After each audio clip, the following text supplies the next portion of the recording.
All right, so this is the final exam for Intro to Anatomy summer course. To start, I'm going to be doing the upper extremities down through the lower extremities, moving down this way. I'll start with the bones, bony landmarks, and muscles of the upper extremity. So we have the humerus that runs in through here. After the humerus, we have thumb side, the radius. Laterally, we have the ulna, so radius, ulna. In through here, we have the metacarpals. Right in here at your elbow, we have the olecranon process. Moving posteriorly, we have the scapula. So down here at this corner angle, we have the inferior angle. And then up at the top, we have the spine of the scapula. Next, I'm going to move into some of the muscles. So one that I forgot to mention is the greater tubercle of the humerus. So this bony prominence that's out here, greater tubercle opposite the lesser tubercle, but the greater tubercle is important for this. Next, I'm moving into the muscles. So first we have the upper trap, posterior muscle. It starts on the occipital bone and the nuchal ligament on the cervical spinous processes, so back here, and then it runs posteriorly down to the distal third of the clavicle and the acromion process to insert there. So origin site, occipital bone, nuchal ligament, and then running down to insert out here on the clavicle and acromion process. So next we have the deltoid, runs in through here.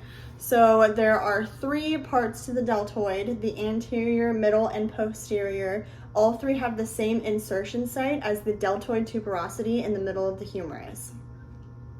So to start, the anterior deltoid has an origin site of the lateral third of the clavicle, and then it runs down to that insertion site.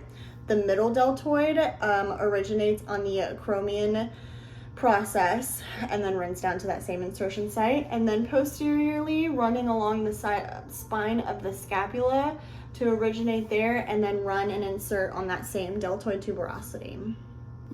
So next we have the biceps brachii. This has both a long head and a short head inserting at the same place.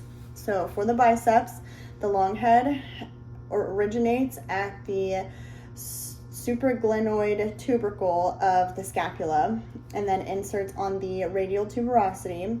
Same insertion site for the short head, which originates at the coracoid process of the scapula, both running down here to insert on the radial tuberosity around in here. So next we have the triceps. This has three heads to it and then the same insertion site. So for the long head, we have an origin site of the infraglenoid tubercle on the scapula, running down to insert down here on the olecranon process. For the lateral head, inferior to the greater tubercle on the posterior surface of the humerus, and then running down to the insertion site of the olecranon process. And then for the medial head, it's just on the posterior surface of the humerus and then running down to that same insertion site. So moving down the line, we have the rectus abdominis. So an origin site of the pubic crest, and then it runs up to insert on the xiphoid process as well as the costal cartilages of ribs 5 through 7 in here.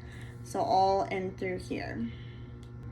So continuing moving on down the line, we run into the hip area. So bony prominence is right here at the front, ASIS, or the anterior superior iliac spine. Iliac crests up on top here, and then moving posteriorly to the posterior superior iliac spine. So they're going to be right back in through here. Next, this is the femur running all in through here. I'm going to go over some of the muscles next. So next we have the gluteus maximus. So for the gluteus maximus, we have an origin site of the posterior sacrum and ilium. So running right in through here to turn and insert distal to the greater trochanter on the posterior surface of the femur. It's going to insert right along through here. Also distal to the IT band. So sticking with the posterior muscles, we'll start with the biceps femoris. This is part of the hamstrings group. So there is a long head and a short head. The long head is going to originate on the ischial tuberosity and then runs down to insert on the fibular head, the lateral bone on the outside here. With the short head, we have a lateral lip of the linea aspera. So right along the middle of the femur, linea aspera, lateral lip, it's going to run down to that same insertion site on the fibular head. Moving to the anterior muscles. So we can do the tensor fascia lata next. This has an origin site of the ASIS, anterior superior iliac spine, and then runs down to insert on the lateral condyle of the tibia. So a little bit lower than the fibula or femur down here on the tibia. Vastus medialis is next. Like the name suggests, it's going to stick to the medial side. So originating on the linea aspera, it's going to be deep to in here. And then sticking medially, it's going to insert via the patellar tendon on the tibial tuberosity. So it's going to run this kind of small muscle in through here. So continuing, moving on down the line, we are now to the distal portion of the lower extremity. So some of the bones and bony prominences include the tibia, the fibula on the lateral side.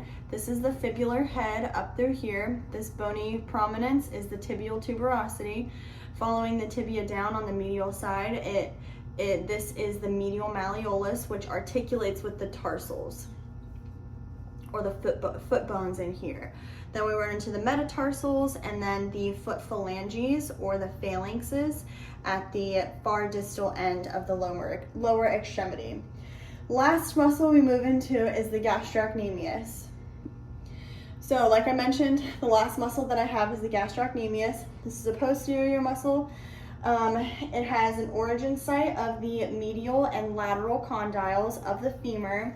So it's going to originate up here and then run down to insert on the posterior surface of the calcaneus.